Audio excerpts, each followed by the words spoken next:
বিছানা জায়নামাজ বিছিয়ে নামাজ পড়া যাবে কিনা, নামাজের বিছানা পা দিয়ে ঠিক করা যাবে কিনা, মাথায় টুপি থাকা অবস্থায় কি বাথরুমে যাওয়া জায়েজ আছে, পাকা চুল তোলা যাবে কিনা, ছোটবেলায় ফল চুরি করে খেয়ে থাকলে কি বড় হয়ে মালিকের কাছে গিয়ে মাপ চাইতে হবে, মেয়েরা ফর্সা হওয়ার জন্য কোনো ক্রিম নিতে পারবে কিনা, নামাজের পরের সূরা পড়ার পরে তার আগের সূরা পড়া যাবে কিনা, শুধু রহমান নামে কাউকে ডাকা যাবে কিনা, খুতবার সময় মহিলারা নামাজ পড়তে পারবে কিনা, ফ্রিল্যান্সিং করা যাবে কিনা।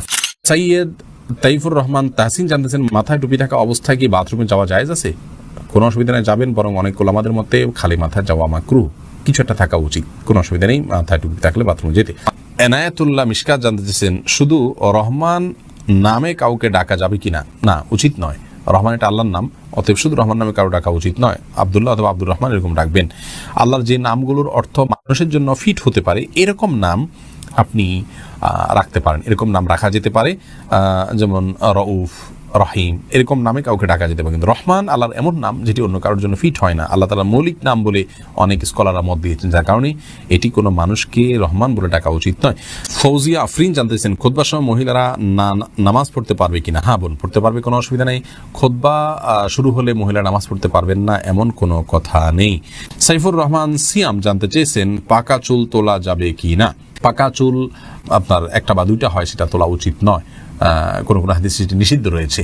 বিশেষ করে নিজের বয়স লুকানোর জন্য অনেকে কাজটি করে থাকেন, এটি না করাই উচিত। নূর আলম জিকু আপনি জানতে চেয়েছেন, মেয়েরা ফর্সা হওয়ার জন্য কোনো ক্রিম নিতে পারবে কি না?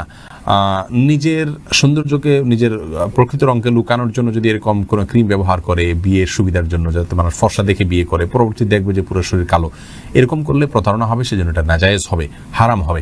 আর এমনিতে নিজের রূপচর্চার অংশ হিসাবে যদি তিনি করেন, এখানে কাউকে প্রতারণা করার কোনো স্কোপই নেই। ধরুন বিয়ে হয়ে গেছে কথার কথা, অথবা বিয়ের এখনো আলোচনাই নেই, তো এই জায়গা থেকে জাস্ট নিজেকে সুন্দর হিসাবে প্রকাশ করার জন্য করছেন, তাহলে সেক্ষেত্রে এটা করতে পারেন। আর যদি এখানে ব্যাপক পরিবর্তন হয়, অর্থাৎ গোটা রংটাই টোটাল চেঞ্জ হয়ে যায়, তাহলে সেটা জায়েজ নাই, কারণ লা তাবদিলা লিখালকিল্লাহ, আল্লাহর সৃষ্টিতে পরিবর্তন করা জায়েজ নাই। আনোয়ার হোসেন জানিয়েছেন, ফ্রিল্যান্সিং করা যাবে কিনা? ফ্রিল্যান্সিং করা যাবে, ফ্রিল্যান্সিং করাতে কোনো অসুবিধা নেই। তবে ফ্রিল্যান্সিংয়ের মাধ্যমে আপনি কী করছেন সেটা হলো মুখ্য। ফ্রিল্যান্সিংয়ের মাধ্যমে আপনি যে কাজটা করে দিচ্ছেন ক্লায়েন্টকে, সেটা যদি হারাম কাজ হয়, সেটা যদি গুনাহের কাজ হয়, সেটা যদি নিষিদ্ধ কোনো কাজ হয়, তাহলে সেটা না জায়েজ। আর যদি বৈধ কোনো কাজ ক্লায়েন্টকে করে দিতে চান, করে দেন ফ্রিল্যান্সিংয়ের মাধ্যমে, সেটা আপনার জন্য জায়েজ হবে, কোনো অসুবিধা নেই। এমডি সেলিম জানিয়েছেন, নামাজের পরের সূরা পড়ার পরে তার আগের সূরা পড়া যাবে কিনা?